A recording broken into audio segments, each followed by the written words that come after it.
Alright, I'm back, and now review Superman 695. Alright, we get up to Mon-El fighting Parasite and Bizarro without his powers. Okay. Mon starts flashing back to how Guardian taught him a few moves if his powers ever failed him. But luckily the science police show up to help Mon fight Bizarro, but then his powers come back and he punches Bizarro. And Science Police is doing a good job at containing Parasite. Then we cut to Mon-El fighting Bizarro. And then Bizarro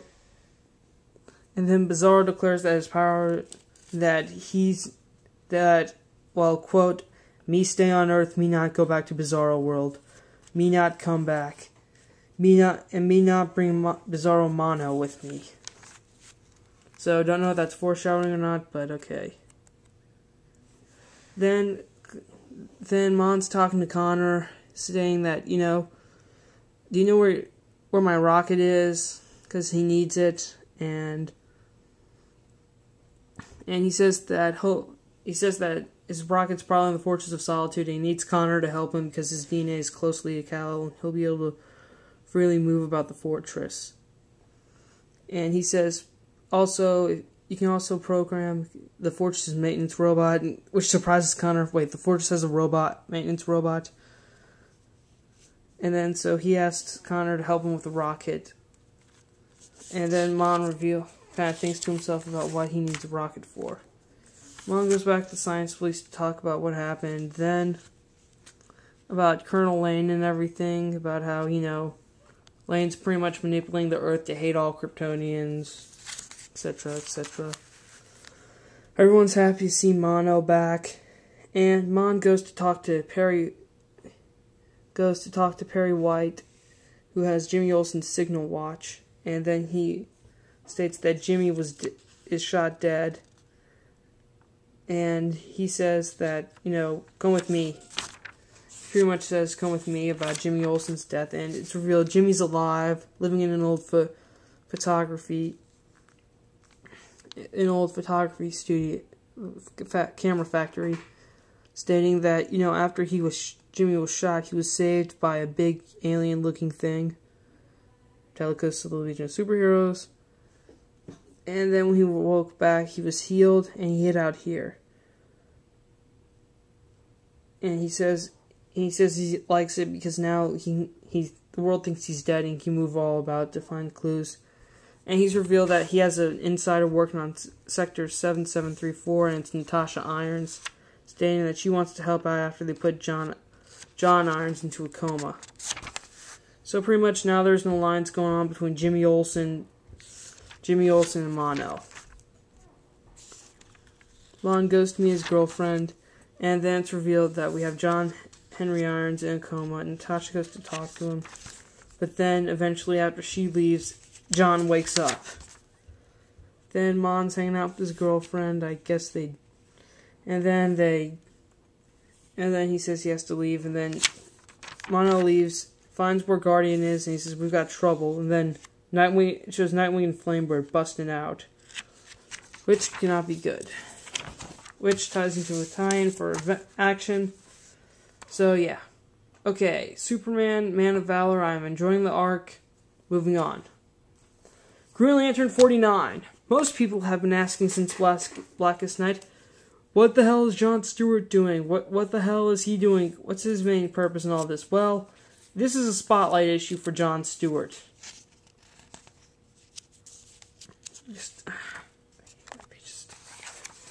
Shows John finding the dead planet of Xanshi. He finds an old decayed power battery to ask who it is, and it was once in possession of Drake of Space Sector 667. Then John starts to notice a bunch of dead Black Lanterns around him. And pretty much all accusing him, and it's just pretty much the standard Black Lantern stuff, like, why'd you do this to me? Why didn't you save me? John goes military gear to take him out, and he sees his dead wife, Katma, And then he flashes back to when he was in Desert Storm, about how a friend of his died, and eventually he felt angry at all the people who were mocking his friend and stuff, and then he killed them all. And it's a nice issue because it focuses on John, and unlike most people, though, John immediately sticks to his weapon and just unleashes this huge power of will against all the Black Lanterns, because he's come to the realization now that he can't save everybody. And now he creates constructs of his entire lieutenant, and this double spread page is excellent, by the way, and sends off everyone and helps take out some Black Lanterns. John flies away to get some backup from Oa. He figures, well, Oa's right around the corner, and oh crap. And it's revealed that the dead planet of Xanashi is right near Earth. Meanwhile, in the Black Lantern powering subatomic universe, we have Jean luring with Adam and Mara. And all we need, and this backup though is just nothing but a little retelling of, White Light, Corpse, Necron, and how Necron resurrected all the dead, killed all the dead heroes. Alright. Green Lantern 49 was an amazing issue. It's a spotlight on John Stewart. So, it was a spotlight on John Stewart. It really gets into his character, and I would recommend picking this up if you are a John Stewart, mainly if you are a John Stewart fan. Okay. Blackest Night number 6. This came out today. Everything else, except for Marvel Origins of Siege, came out last week. This came out today. This was the only comic that came out today. Alright, we cut open to the fight from where Blackest Night number 5 were left off, where Black Power Rings just killed all the resurrected heroes, and the Black Power Rings are now going after Hal and Barry. And then Hal's trying to escape the ring. Barry's trying to escape his ring, and then Barry says, "Hal, attach a line to me." Then he grabs onto Barry. Barry runs really, really fast with both rings, and then all of a sudden you hear boom, and then connection severed. And Barry reveals to Hal that they jumped 2 seconds into the future so that they could sever the connection of the Black Rings.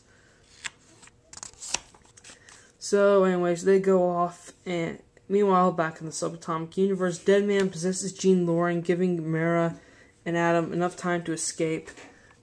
They escape out of the Black Rings, and they almost escape out of the Black Rings. And here we have John Stewart trying to get to Earth, saying that they've got an incoming of all the Black Lanterns.